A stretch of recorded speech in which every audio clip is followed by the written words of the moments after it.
একটা simple test করব, শুধুমাত্র রুমের লাইটটিকে বন্ধ করব এবং আমাদের মোবাইল ফোনে একটি ভিডিও অন করে দেব। মোবাইল ফোনটিকে দেওয়ালের দিকে টার্গেট করে এর সামনে আমি লেন্সটিকে ফোকাস করার চেষ্টা করব এবং দেখব দেওয়ালে কোনো প্রজেকশন তৈরি হয় কিনা। তো আপনারা দেখতে পাচ্ছেন যে বেশ স্পষ্টই কিন্তু আমাদের প্রজেকশনটা তৈরি হয়েছে। এই মুহূর্তে সব থেকে সিম্পল প্রজেক্টর তৈরি করলাম একটি মোবাইল ফোন দিয়ে। এই এক্সপেরিমেন্টটি আপনি যে ঘর করবেন সেটিকে হতে হবে অত্যন্ত অন্ধকার একটি ঘর, নইলে কিন্তু আপনি এটি ভালোভাবে দেখতে পারবেন না। এটিকে আরেকটু রিফাইন করা প্রয়োজন, কারণ হচ্ছে গিয়ে যখন আমাদের ডিসপ্লে থেকে আলোটা আসবে তখন আলোটা কিন্তু চারদিকে ছড়ায় যাচ্ছে। আলোটাকে ব্লক করার জন্য আমি একটি সাধারণ কার্ডবোর্ডের বক্স নিয়েছি, এটি মূলত একটা গ্রাইন্ডারের বক্স। সামনের দিকে আমরা একটা কাট করে নেব, যেখানে আমাদের লেন্সটিকে আমি টেপ দিয়ে আটকাই দেবো, কজ ইটস ফর এক্সপেরিমেন্টাল পারপসেস।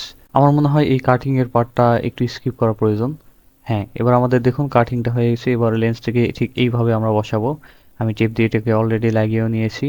এরপর আমি মোবাইল ফোনটিকে এর মধ্যে সুন্দরভাবে ইনসার্ট করে দিলাম এবং দেখতে পাচ্ছেন আমার রুমটি কিন্তু একেবারে অন্ধকার। একেবারে অন্ধকার না হলে আমরা এটি ক্লিয়ারলি দেখতে পারবো না।